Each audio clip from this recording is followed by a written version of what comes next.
ಸಾಮಾನ್ಯವಾಗಿ ಹೆಣ್ಣಾಡುಗಳು 30 ಕಿಲೋ ಬರ್ಬೋದು ಅಷ್ಟೇ. ಗಂಡಾಡುಗಳು 40-50 ಕಿಲೋ ಬರ್ತವೆ. ಇದಕ್ಕೆ ನೆಲಗಡಲೆ ಹಿಂಡಿ, ಜೋಳ, ಕಡಲೆ ಸಿಪ್ಪೆ, ಹುಲ್ಲು ಇದೆಲ್ಲ ಹಾಕಿ ಕೊಡ್ತೇವೆ ನಾವು. ಇದಕ್ಕೆ ದೊಡ್ಡ ಲೇಬರ್ ಅಂತ ಬೇಕಾಗುದಿಲ್ಲ ನಮಗೆ. ಅಂದ್ರೆ ನಾವು ಅದರ ಒಟ್ಟಿಗೆ ಮಾಡುದು, ಹಟ್ಟಿಯ ದನದ ಕೆಲಸ ಒಟ್ಟಿಗೆ ಒಂದು ಅರ್ಧ ಗಂಟೆ ಎಲ್ಲ ಇಲ್ಲಿ ಮಾಡ್ತಾರೆ ಅಷ್ಟೇ. ಲಾಸ್ಟ್ ಇಯರ್ ನನಗೆ 3.5 ಲಕ್ಷ ಆಡು ಸೇಲ್ ಆಗಿದೆ. ನಮಸ್ತೆ ವೀಕ್ಷಕರೇ, ಓಂಕಾರ ಯೂಟ್ಯೂಬ್ ಚಾನಲ್ಗೆ ಆತ್ಮೀಯ ಸ್ವಾಗತ. ನಾನು ತಾರನಾಥ್ ಪೂದೆ. ನಾವು ಇವತ್ತು ವಿಟ್ಲದ ಪೆರುವಾಜೆ ಫಾರ್ಮ್ಸ್ ಅಲ್ಲಿ ಇದ್ದೇವೆ. ಇದು ಆಡು ಸಾಕಾಣೆ 100ರಿಂದ ಮೇಲ್ಪಟ್ಟು ಆಡನ್ನು ಸಾಕುವಂತಹ ಈಶ್ವರ ಭಟ್ ಪೆರುವಾಜೆ ಇವರ ಒಂದು ಫಾರ್ಮ್ ಅಲ್ಲಿ ಇದ್ದೇವೆ. ಯಾವ ರೀತಿ ಆಡನ್ನು ಸಾಕುವುದು ಅನ್ನೋ ಒಂದು ಮಾಹಿತಿಗೋಸ್ಕರ ಇಲ್ಲಿಗೆ ಬಂದಿರುವಂತದ್ದು. ನಮ್ಮ ಜೊತೆ ಈಶ್ವರ ಭಟ್ ರವರಿದ್ದಾರೆ, ಅವ್ರ ಜೊತೆ ಮಾತಾಡುವ ಬನ್ನಿ. ಸರ್ ನಮಸ್ತೆ. ನಮಸ್ತೆ ಸರ್, ನಿಮ್ಮ ಫಾರ್ಮ್ಸ್ ಅಲ್ಲಿ ಎಷ್ಟು ಆಡು ಸಾಕಣೆ ಮಾಡ್ತಾ ಇದ್ದೀರಿ ಈಗ? ನಾವೊಂದು 30 ವರ್ಷದಿಂದ ಸಾಧಾರಣ ಒಂದು ಸುರಿಗೆ 3-4 ಆಡಿದ್ದದ್ದು. ಈಗ 100-150 ಇತ್ತು. ಅದು ಈಗ 100 ಆಡುಗಳಿದ್ದಾವೆ ಹೆಚ್ಚು ಕಡಿಮೆ. ಯಾವೆಲ್ಲ ತಳಿಗಳುಂಟು? ನಮ್ದು ಬಡಗೆರೆ ಜಾತಿ ಅಂತ ಹೇಳಿ ಕೇರಳ ವೆರೈಟಿ ಸುರಿಗೆ ನಾವು ತಂದದ್ದು. ಮತ್ತೆ ಬೀಟಲ್ಲು ಮತ್ತೆ 1-2 ಬೇರೆ ವೆರೈಟಿ ಕ್ರಾಸ್ ಮಾಡಿಸಿ ಒಳ್ಳೆ ಬ್ರೀಡ್ ಮಾಡಿಕೊಂಡು ಸಾಕ್ತಾ ಇದ್ದೇವೆ ನಾವು. ನಮ್ದು ಸಾಧಾರಣ ಒಂದು 45-50 ಕಿಲೋವರೆಗೆ ಆಡುಗಳು ತೂಕ ಬರ್ತದೆ, ದೊಡ್ಡ ಆಡುಗಳು. ಇದು ಯಾವ ತಳಿ ಅದು? ಇದು ಬಡಗೆರೆ ಜಾತಿ ಅದೇ. ಬಡಗೆರೆ ಜಾತಿ. ಇವು ಹೆಲ್ದಿ ಆಗಿರ್ತವೆ, ರೋಗ ಕಡಿಮೆ ಇದಕ್ಕೆ. ಇದಕ್ಕೆಲ್ಲ ರೋಗ ಕಡಿಮೆ. ಈ ಬೀಟರ್ಗೆಲ್ಲ ಜಾಸ್ತಿ ರೋಗ ಆಗಾದ್ರೆ? ಬೀಟಲ್ಲಿ ಸ್ವಲ್ಪ ಜಾಸ್ತಿ ರೋಗ. ಇದು ಈಗ ಮರಿ ಹಾಕುವಾಗ ಎಷ್ಟು ಆಗ್ತದೆ? ಮರಿ ಫಸ್ಟಿಗೆ 1-2 ಹಾಕ್ತದೆ. ಅದ್ರ ಗಬ್ಬ 5 ತಿಂಗಳು 5 ದಿವಸ ಅಂತ ಲೆಕ್ಕ. ಒಂದು ಆಡಿನ ಗಬ್ಬ ಮರಿ ಹಾಕ್ಲಿಕ್ಕೆ ವರ್ಷದಲ್ಲಿ 2 ಸಲ ಮರಿ ಇಡ್ತವೆ. ವರ್ಷದಲ್ಲಿ 2 ಸಲ ಮರಿ ಇಡ್ತವೆ. ಅದು ಎಷ್ಟು ವರ್ಷ ಜೀವಿತಾವಧಿ ಅದಕ್ಕೆ? ಅದೊಂದು 15 ವರ್ಷ ಎಲ್ಲ ಇರ್ತವೆ. 10-15 ವರ್ಷವರೆಗೆ ಇರ್ತವೆ. 15 ವರ್ಷ ಬದುಕ್ತದೆ. ಈಗ ಚಿಕ್ಕದಿಲ್ವಾ? ನಮ್ಮ ಊರಿನಲ್ಲಿ ಮೊದಲು ಸಾಕ್ತಿದ್ದಂತದ್ದು ಅದ್ರಲ್ಲಿ ಅಂತದ್ದು ಅದೊಂದು ಸ್ವಲ್ಪ ದೊಡ್ಡ ಬರ್ತವೆ ಇವು. ಒಳ್ಳೆ ಜಾತಿಯಲ್ಲಿ ದೊಡ್ಡ ಊರದಲ್ಲಿ ದೊಡ್ಡ ನೋಡಿ ಮಾಡಿದ್ವಿ ನಾವು. ನಾವೀಗ ಒಂದು ಲೇಟೆಸ್ಟ್ ಆಗಿ 3 ವರ್ಷ ಆಯ್ತು ಈ ನಮ್ಮನೆ ಕಟ್ಟಿ. ಪ್ರತಿಯೊಂದನ್ನು ಸಪರೇಟ್ ಆಗಿ ಒಂದೊಂದು ಕಟ್ಟಿ ಅದೊಂದು ಸಾಕ್ತಾ ಇದ್ದೇವೆ. ಯಾಕಂದ್ರೆ ಅವುಗಳಿಗೆ ನೀರು ಕುಡಿಲಿಕ್ಕೆ ಒಂದು ಚಾನಲ್ ಇದೆ, ಹಿಂಡಿ ಹೋಗ್ಲಿಕ್ಕೆ ಒಂದು ಚಾನಲ್ ಇದೆ. ಕೆಲಸ ಸುಲಭ ಆಗ್ತದೆ. ಮತ್ತೆ ಆಡುಗಳು ಒಳ್ಳೆ ಹೆಲ್ದಿಯಾಗಿ ಬರ್ತವೆ. ಇದರಲ್ಲಿ ತಿಂದು ಮಲಗಲಿಕ್ಕೆ ವ್ಯವಸ್ಥೆಯಾಗಿ ಹೆಲ್ದಿಯಾಗಿ ಬರ್ತವೆ. ಮತ್ತೆ ಗಂಡು ಆಡುಗಳನ್ನು ಒಟ್ಟಿಗೆ ಗೂಡಲ್ಲಿ ಹಾಕಿ ಸಾಕ್ಲಿಕ್ಕೆ ಆಗುದಿಲ್ಲ. ಮತ್ತೆ ಉಪದ್ರ ಮಾಡ್ತದೆ, ಒಂದಕ್ಕೊಂದು ಉಪದ್ರ ಮಾಡ್ತವೆ. ಇದೆಲ್ಲ 2 ವರ್ಷ ಏಜ್ ಆಡುಗಳು ಇವು. 2 ವರ್ಷ ಆಯ್ತು. 2 ವರ್ಷ ಆಯ್ತು ಇವುಗಳಿಗೆ. ಇದಕ್ಕೆ ಮೇವೆಲ್ಲ ಯಾವ್ದು ಕೊಡ್ತೀರಿ? ಏನ್ ಕೊಡ್ತೀರಿ? ಇದಕ್ಕೆ ನೆಲಗಡಲೆ ಹಿಂಡಿ, ಜೋಳ, ಕಡಲೆ ಸಿಪ್ಪೆ, ಹುಲ್ಲು ಇದೆಲ್ಲ ಹಾಕಿ ಕೊಡ್ತೇವೆ ನಾವು. ಅದರಲ್ಲಿ ಸೆಟ್ ಆಗಿದೆ ಹೋಗಿ ತಿಂದುಕೊಂಡು. ಮತ್ತೆ ಬೇರೆ ಹೊರಗಡೆ ಬಿಡುದಿಲ್ಲ ಹಾಗಾದ್ರೆ ನೀವು? ಹೊರಗಡೆ ಬಿಡ್ತಾ ಇದ್ದೆ ಮೊದ್ಲು. ಅದಕ್ಕೆ ಏಪ್ರಿಲ್ ಮೇಯಲ್ಲಿ ಆಹಾರ ಅಂತ ಸಿಗುದಿಲ್ಲ ಗುಡ್ಡೆಯಲ್ಲಿ, ಬಚ್ಚುತ್ತವೆ. ಅದಕ್ಕೆ ಬೇಕಾಗಿ ಒಬ್ಬ ಡಾಕ್ಟರ್ ಹತ್ರ ಕೇಳುವಾಗ ನೀವು ಕಟ್ಟಿಯಾಗಿ ಫೀಡ್ ಮಾಡಿ ಸೋಡಿ ಅಂತ ಹೇಳಿದ್ರು. ಮತ್ತೆ ಇದು ನಮಗೆ ಸೆಟ್ ಆಯ್ತು. ಮತ್ತೆ ಕಟ್ಟಿ ಹಾಕಿ ಸಾಕುವಂತ ಒಂದು ವ್ಯವಸ್ಥೆಗೆ ಬಂತು ನಮ್ದು. ಮತ್ತೆ ಇದೇ ಇದು ಸಾಕ್ಲಿಕ್ಕೆ ಶುರು ಮಾಡಿದೆವು. ಅಷ್ಟನಕ ಮೇವೆಲ್ಲ ಸಿಗ್ತದೆ, ಆದ್ರೆ ಬಿಡ್ಲಿಕ್ಕೆ ಇಲ್ಲಿ ನಮ್ಗೆ ಜನ ಸಮಸ್ಯೆ ಆಗ್ತದೆ. ಮತ್ತೆ ಅದನ್ನು ಮೇಯಿಸ್ಲಿಕ್ಕೆ ಎಲ್ಲ ಕೊಂಡೋಗ್ಲಿಕ್ಕೆ ಕಷ್ಟ ಆಗ್ತದೆ. ಇವಾಗ ಇದಕ್ಕೆ ಎಷ್ಟು ಲೇಬರ್ ನಿಮಗೆ? ಇದಕ್ಕೆ ದೊಡ್ಡ ಲೇಬರ್ ಅಂತ ಬೇಕಾಗುದಿಲ್ಲ ನಮ್ಗೆ. ಅಂದ್ರೆ ನಾವು ಅದರ ಒಟ್ಟಿಗೆ ಮಾಡುದು, ಹಟ್ಟಿಯ ದನದ ಕೆಲಸ ಒಟ್ಟಿಗೆ ಒಂದು ಅರ್ಧ ಗಂಟೆ ಎಲ್ಲ ಇಲ್ಲಿ ಮಾಡ್ತಾರೆ ಅಷ್ಟೇ. ಕ್ಲೀನ್ ಮಾಡುದು ಒಂದು, ಅದಕ್ಕೆ ಹಾಕುದನ್ನು ಮಾಡ್ತಾ ಇದ್ದಾರೆ. ಇದಕ್ಕೇನೆಂತ ಬೇರೆ ಲೇಬರ್ ಏನು ಬೇಡ? ಬೇಡ, ಒಟ್ಟಿಗೆ ಅದರ ಒಟ್ಟಿಗೆ ಕೆಲಸ ಆಗ್ತದೆ.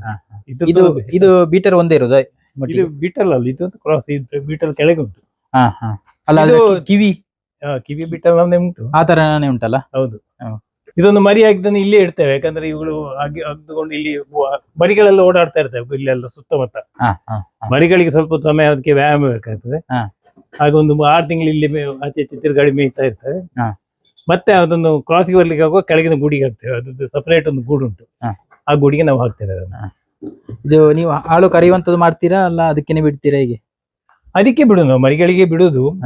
ತುಂಬಾ ಹಾಲಿದ್ದಾವೆ ಕರ್ಕೊಳ್ತೇವೆ. ಒಂದೊಂದು ದೊಡ್ಡ ತುಂಬಾ ಹಾಲಿನ ಹಾಡುಗಳಿದ್ದಾವೆ ಒಂದೊಂದು. ಅವುಗಳನ್ನು ಒಮ್ಮೆ ಸ್ವಲ್ಪ ಒಂದು ಅರ್ಧ ಲೀಟರ್ 1 ಲೀಟರ್ ಎಲ್ಲ ಕರೀತೇವೆ. ಕೆಲವರು ಔಷಧಿ ಕೇಳ್ತಾರೆ, ಹಾಕೊಂಡು ಹೋಗ್ತಾರೆ. ಔಷಧಿ ಕೊಂಡೋಗ್ತಾರೆ. ಅದ್ರದ್ದು ಬಾರಿ ಔಷಧಿ ಅಂತ ಹಾಕೊಂಡು ಹೋಗ್ತಾರೆ.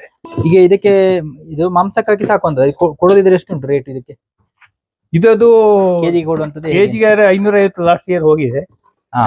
ಲಾಸ್ಟ್ ಇಯರ್ 550ಕ್ಕೆ ಸೇಲ್ ಮಾಡಿದ್ದೇವೆ. ಗಂಡುಗಳನ್ನ ಮಾತ್ರ ಸೇಲ್ ಮಾಡುದು ನಾವು. ಹೆಣ್ಣುಗಳನ್ನ ಇಟ್ಕೊಳ್ತೇವೆ. ಕೊಡುದಿದ್ರೆ ನೀವು ಲಾಟ್ ಹಾಕಿ ಕೊಡುದು ಅಲ್ಲ ಬೇರೆ ಸಪರೇಟ್ ಒಂದೊಂದೇ ಬಂದು ಕೊಂಡೋಗ್ತಾರೆ, ಒಂದು ಎರಡಲ್ಲ ಅವರ ಹಬ್ಬಕ್ಕೆ ಅವರು ಕೊಂಡೋಗ್ತಾರೆ. ಈ ಬಕ್ರೀದ್ ಹಬ್ಬಕ್ಕೆ ಅವು ಕೊಂಡೋಗ್ತಾರೆ. ಒಂದೊಂದು ಕೂಡ ಕೊಡ್ತೀರಿ ಸಪರೇಟ್ ಸಪರೇಟ್ ಆಗಿ ಕೊಡುದು ನಾವು ಹೆಚ್ಚು. ಯಾರಾದ್ರೂ ಕೇಳಿದ್ರೆ ನೀವು ಕೊಡ್ತೀರ ಹಾಗಾದ್ರೆ? ಹೌದೌದು. ಇದಕ್ಕೆ ರೋಗ ಎಲ್ಲ ಬರೋದುಂಟು ಏನಾದ್ರು? ರೋಗ ಉಂಟಂತೆ, ಈಗ ಅದಕ್ಕೊಂದಕ್ಕೆ ಸಣ್ಣ ಕಾಯಿಲೆ ಉಂಟು ಅಲ್ಲಿ ಒಂದು, ಅದಕ್ಕೆ ವ್ಯಾಕ್ಸಿನೇಷನ್ ಮಾಡಿಸ್ಬೇಕಂತೆ. ಸಣ್ಣ ಮರಿ ಉಂಟಲ್ಲ ಅಲ್ಲಿ ಮೇಲೆ ಒಂದು, ಅಲ್ಲಿ ಮಲಗಿದೆ ನೋಡಿ, ಮಲಗಿದೆ. ಅದು ಕಾಯಿಲೆಯಲ್ಲಿ ನನಗೊಂದು 8-10 ಆಡುಗಳು ಸತ್ತಿದ್ದಾವೆ ಹಾಗೆ. ಅದಕ್ಕೆ ಈಗ ಬರುವವರ ವ್ಯಾಕ್ಸಿನೇಷನ್ ಮಾಡ್ತಾರೆ ಅಂತ ಹೇಳ್ತಾರೆ. ಅದು ಮರಿ ಇಟ್ಟದ್ದು ಅದ್ರಲ್ಲಿ ಆಗ್ತದೆ, ಗೂಡಲ್ಲಿ ಸಣ್ಣ ಮರಿ ಇಟ್ಟ ಗುಳ್ಳಿ. ಸ್ವಲ್ಪ ದೊಡ್ಡ ಆದ್ಮೇಲೆ ಇಲ್ಲಿಗೆ ಬರ್ತವೆ ಅವು. ಇದರಲ್ಲಿ ಗೊಬ್ಬರ ಈಗ ವರ್ಷಕ್ಕೆ ನಿಮ್ಗೆ ಎಷ್ಟು ಸಿಗ್ತದೆ ಹೇಗೆ? ಈ ವರ್ಷಕ್ಕೆ ನಮ್ಗೆ ಸುಮಾರು ಗೊಬ್ಬರ ಸಿಗ್ತದೆ. ನಾವದನ್ನು ತೋಟಕ್ಕೆ ನಮಗೆ ಯೂಸ್ ಮಾಡ್ತೇವೆ. ನಾವು ತೋಟಕ್ಕೆ ಮಾತ್ರ, ಹೊರಗಡೆ ಕೊಡುವುದಿಲ್ಲ. ತರಕಾರಿ ಬೆಳೆಸಲಿಕ್ಕೆ ತಮ್ಮ ತೋಟಕ್ಕೆಲ್ಲ ನಾವು ಇದನ್ನೇ ಉಪಯೋಗ ಮಾಡ್ತೇವೆ. ಈಗ ನೀವು ವರ್ಷಕ್ಕೆ ಎಷ್ಟು ಆಡು ಕೊಡ್ತೀರಿ, ಸೇಲ್ ಮಾಡ್ತೀರಿ? ಲಾಸ್ಟ್ ಇಯರ್ ನನಗೆ 3.5 ಲಕ್ಷ ಆಡು ಸೇಲ್ ಆಗಿದೆ. ಒಂದು ವರ್ಷದಲ್ಲಿ 3.5 ಲಕ್ಷದ ಸೇಲ್ ಆಗಿದೆ. ಇದು ಈಗ ಚಿಕ್ಕದಾಗಿ ಆಡು ಸಾಕಣೆ ಮಾಡೋದಿದ್ರೆ ಹೇಗೆ ನೀವು ಮಾಹಿತಿ ಕೊಡ್ತೀರಿ, ಹೇಗೆ ಸಾಕ್ಬೋದು? ಚಿಕ್ಕದಾಗಿ ಸಣ್ಣ ಮನೆಯಲ್ಲಿ ಮಕ್ಕಳಿದ್ರೆ ಅವರಿಗೆ ಒಂದು ಆಟಕ್ಕೂ ಆಗ್ತದೆ, ದುಡ್ಡು ಆಗ್ತದೆ, ಅವರು ಖಂಡಿತ ಮಾಡಬಹುದು. ಮೊದಲನೇ ಕಾಲದಲ್ಲಿ ಇದು ಮಾಡ್ತಾ ಇದ್ರು, ಈಗಿನವರೆಲ್ಲ ಅದು ಬಿಟ್ಟಿದ್ದಾರೆ ಅಷ್ಟೇ. ಅಂದ್ರೆ ಇದಕ್ಕೆ ಬೈಸಾರಿಯ ಬಿಸಿಲು ಕಡಿಮೆ ಆದ ಕೂಡ 4 ಗಂಟೆಯಿಂದ 6 ಗಂಟೆವರೆಗೆ ಬಿಸಿಲು ಹೊಡಿಬೇಕು. ಆಗ ಗುಡ್ಡಗೆ ಮೇಯ್ಲಿಕ್ಕೆ ಹೋದ್ರೆ ಅವು ಹೊಟ್ಟೆ ತುಂಬಿಸ್ತವೆ. ಮತ್ತೆ ಹೋಗುವಾಗ ಅವಳಿಗೆ ಅಂತ ಆಹಾರ ಕೊಡಬಾರ್ದು ನಾವು. ಬಿಡುವಾಗ ಹೊಟ್ಟೆಯಲ್ಲಿ ತುಂಬಿಸಿ ಬಿಟ್ರೆ ಅವರೇನು ಮೇಯುದಿಲ್ಲ. ಮತ್ತೆ ಕತ್ಲೆ ಆಗುವಾಗ ಬೇಗ ಬೇಗ ಬೇಗ ತಿಂದು ಹೊಟ್ಟೆ ತುಂಬಿಸ್ಕೊಂಡು ಮನೆ ಬರ್ತವೆ. ಕತ್ಲೆ ಆಗ್ತಂತೇಳಿ ಬೇಗ ಬರ್ತವೆ.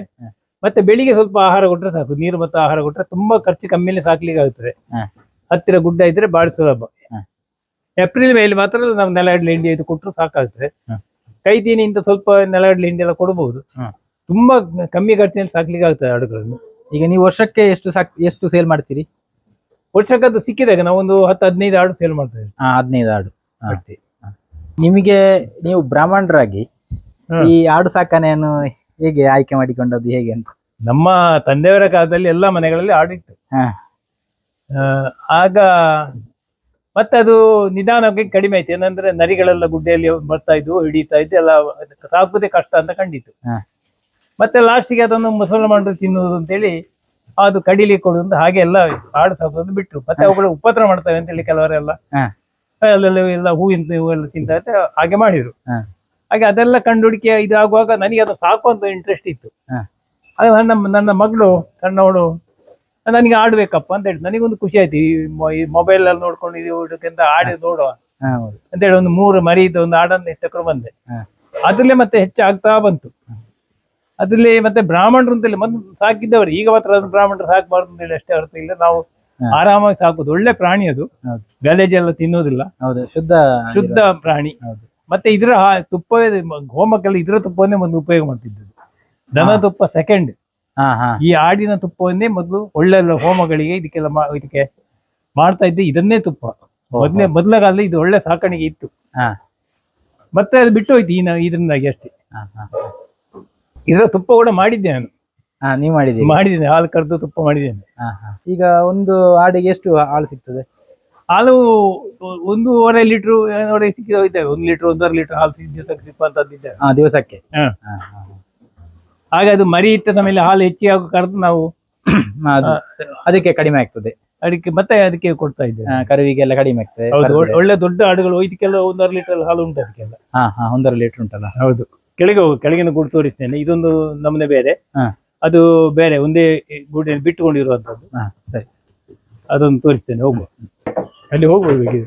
ಇದು ಸಲಿಕೆ, ಅದು 3 ಫೀಟ್ ತರದ ಒಂದು ಬಂಚ ಇದಕ್ಕೆ ಮಲಗಲಿಕ್ಕೆ. ಮತ್ತೆ ಇದರಲ್ಲಿ ಒಂದು 50-60 ಹೆಣ್ಣಾಡುಗಳು ಮತ್ತೆ ಒಂದು ಗಂಡು ಬೀಟದ ಗಂಡಿದೆ. ಒಂದೇ ಗಂಡು ಇರೋದು ಇದಕ್ಕೆ ಕ್ರಾಸಿಗೆ. ಅದ್ರಲ್ಲಿ ಒಳ್ಳೆ ಮರಿಗಳು ಮಾಡ್ತಾರೆ. ಅದನ್ನು ಆ ಗಂಡಾಡನ್ನು ಚೇಂಜ್ ಮಾಡ್ತಾ ಇರ್ತೇವೆ. ಗಂಡನನ್ನು ಚೇಂಜ್ ಮಾಡ್ತೀರಿ? ಹೌದು. ಎಷ್ಟು ವರ್ಷಕ್ಕೊಮ್ಮೆ ಚೇಂಜ್ ಮಾಡ್ತೀರಿ ನೀವು? ಅದೊಂದು 2 ವರ್ಷಕ್ಕೊಮ್ಮೆ ಬೇರೆ ಬೇರೆ ಗಂಡುಗಳನ್ನು ಹಾಕ್ತಾ ಇರ್ತೇವೆ. ಇದೆಲ್ಲ ಫ್ರೀ ಬಿಟ್ಟಿರೋದು. ಈಗ ಗಬ್ಬ ಮಾಡ್ಲಿಕ್ಕೆ ಅದೊಂದು ಗಂಡಾಡು. ಗಂಡು ಆಡು ಯಾವ ತಳಿದು? ಅದು ಬೀಟರ್ ಈಗ ಇರುವುದು. ಬೀಟರ್ ಉಂಟು ಈಗ. ಈಗ ಸಾಮಾನ್ಯವಾಗಿ ಎಷ್ಟು ಕೆಜಿ ಬರ್ತದೆ ಇದು ಆಡು? ಸಾಮಾನ್ಯವಾಗಿ ಹೆಣ್ಣಾಡುಗಳು 30 ಕಿಲೋ ಬರ್ಬೋದು ಅಷ್ಟೇ. ಗಂಡಾಡುಗಳು 40-50 ಕಿಲೋ ಬರ್ತವೆ. ಈಗ ಮರಿ ಇಡ್ಲಿಕ್ಕೆ ಆಗುವಾಗ ಬೇರೆ ಮೇಲಿನ ಸೆಡ್ಡಿಗೆ ಮೇನ್ ಶೆಡ್ಡಿ ಅದೊಂದು ಸಪರೇಟ್ ರೂಮ್ ಉಂಟು ಅದಕ್ಕೆ. ಆ ರೂಮಿಗೆ ಮರಿ ಇಟ್ಟು ಅದಕ್ಕೆ ಸರಿ ಹಾಲು ಕುಡಿಲಿಕ್ಕೆ ಅಭ್ಯಾಸ ಆಗೋದನ್ನ ಕಲ್ಲಿರ್ತವೆ ಅವು. ಮತ್ತೆ ಕೆಳಗೆ ಒಂದು ಮತ್ತೆ ಕೆಳಗಿನ ಗುಡಿನ ಕಟ್ತಾರೆ, ಸಪರೇಟ್ ಮಾಡ್ತಾ ಇರ್ತಾರೆ. ಆಗ ನೋಡಿಕೊಂಡು ಕೆಲಸವ್ರು ಮಾಡ್ತಾ ಇರ್ತಾರೆ. ಮರಿ ಹಾಕುವ ಸಮಯದಲ್ಲಿ ನಾವು ಒಟ್ಟಿಗೆ ಬೇಕಾ ಹೇಗೆ ಅಂತ ಅದರದ್ದು ಅಂತ ಅವನ ನಮ್ಗೆ ಗೊತ್ತಾಗ್ತದೆ. ಮರಿ ಹಾಕುವ ಸಮಯಕ್ಕೆ ನಾವು ಬೇರೆ ಯಾವ್ದಾದ್ರು ಸಪರೇಟ್ ಗೂಡಿನಲ್ಲಿ ಹಾಕ್ತೇವೆ ನಾವು. ಮತ್ತು ಮರಿ ಹಾಕಿದ ಕೂಡಲೇ ನಾವು ಇಲ್ಲಿ ಕೊಂಡೋಗ್ತೇವೆ ಕೂಡಲೇ ಅಲ್ಲಿ ಆ ರೂಮಿಗೆ ಹಾಕ್ತೇವೆ. ಇಲ್ಲಿ ಒಟ್ಟಿಗೆ ಇದ್ರೆ ಉಪದ್ರ ಆಗ್ತದೆ ಅಂತೇಳಿ ಅಲ್ಲಿ ಹಾಕ್ತೇವೆ ನಾವು. ಈ ದನದ ಹಾಗೆ ಅಷ್ಟೊಂದು ಕೆಲಸ ಇಲ್ಲ, ದನದ ಕೆಲಸ ಇಲ್ಲ, ಸುಲಭ. ಅದರಷ್ಟಿಗೆ ತಿಂತಾ ಇರ್ತದೆ, ನಾವು ತಿನ್ಸ್ಬೇಕಾ ಅದಕ್ಕೆ ತಾಯಿ ಹಾಲನ್ನು? ಈಗ ತಾಯಾರು ಸುರಿಗೊಮ್ಮೆ ತಿನ್ಸ್ಬೇಕು, ಮತ್ತೆ ಅಭ್ಯಾಸ ಆಗ್ತದೆ ಅದಕ್ಕೆ. ಈಗ ಈ ಆಡುಗಳಿಗೆ ಇಷ್ಟು ಎತ್ತರ ಸಾಕಾಗ್ತದೆ ಸರ್? ಅಂದ್ರೆ ನಾವು ಅಲ್ಲಿ ಅವಾಗ ಮಾಡುವಾಗ ಈಗ ಮಾಡಿದ್ದೇವೆ, ಆದ್ರೆ ಒಂದು 6 ಫೀಟ್ ಎತ್ತರ ಇದ್ರೆ ನಮಗೆ ಗೊಬ್ಬರ ತೆಗಿಲಿಕ್ಕೆ ಒಳ್ಳೇದು, ಮತ್ತೆ ಅವಳಿಗೆ ಅದರ ಮೂತ್ರದ ಘಾಟ್ ಎಲ್ಲ ಹೊಡೆಯುದಿಲ್ಲ, ಅವಳ ಆರೋಗ್ಯಕ್ಕೆ ಒಳ್ಳೇದು. ಎತ್ತರ 6 ಫೀಟ್ ಇದ್ರೆ ಒಳ್ಳೇದು. ನಮ್ಮ ಇಲ್ಲಿ ಈ ಜಾಗ ಇದ್ದಾಗ ನಾವು ಮಾಡಿದ್ದಷ್ಟೇ. ಇದು 3 ಫೀಟ್ ಉಂಟು ಹಾಗಾದ್ರೆ? 3 ಫೀಟ್ ಉಂಟು. ಈ ಬಿಲ್ಡಿಂಗ್ ಮಾಡಿದ್ದು ಇದಕ್ಕೇನಂತಲೇ ಮಾಡಿದ್ದು? ಅಲ್ಲ, ಇದಕ್ಕಿಂತಲೇ ಮಾಡಿದ್ದು. ಸ್ಲ್ಯಾಪ್ ಎಲ್ಲ ಮಾಡಿ. ಹೌದು. ನೀವು ಗೊಬ್ಬರ ವರ್ಷಕ್ಕೊಮ್ಮೆ ತೆಗೆಯುವುದಾ ಹೇಗೆ? ಇದನ್ನ ವರ್ಷಕ್ಕೊಮ್ಮೆ ತೆಗೆಯುದು. ಮೇಲಿನ ಗೂಡಿನಲ್ಲಿ 15 ದಿವಸಕ್ಕೊಮ್ಮೆ ತೆಗಿತೇವೆ. ಇದನ್ನ ತಳಿಗೊಮ್ಮೆ ತೆಗಿಬೇಕಾಗ್ತದೆ. ಇದನ್ನ ಓಪನ್ ಮಾಡಿ ಇದನ್ನೆಲ್ಲ ಸಲಕ್ಕೆ ಅಂತ ತೆಗೆಯುದು. ಇಷ್ಟು ಹೊತ್ತು ಒಂದು ಆಡು ಸಾಕಣೆಯ ಬಗ್ಗೆ ಯಾವ ರೀತಿ ಸಾಕ್ಬೋದು ಅನ್ನೋ ಒಂದು ಮಾಹಿತಿಯನ್ನು ನಮಗೆ ನಮ್ಮ ಚಾನಲ್ ಜೊತೆ ಒದಗಿಸಿಕೊಟ್ಟಿದ್ದೀರಿ ಸರ್. ನಿಮಗೆ ಧನ್ಯವಾದಗಳು. ನಿಮಗೂ ಧನ್ಯವಾದಗಳು. ಈ ವಿಡಿಯೋ ಇಷ್ಟ ಆಗಿದ್ರೆ ಶೇರ್ ಮಾಡಿ, ಲೈಕ್ ಮಾಡಿ, ಕಮೆಂಟ್ ಮಾಡಿ ಅಂತ ತಿಳಿಸಿದ ಮುಂದಿನ ವಿಡಿಯೋದಲ್ಲಿ ಸಿಗೋಣ. ಜೈ ಶ್ರೀರಾಮ್.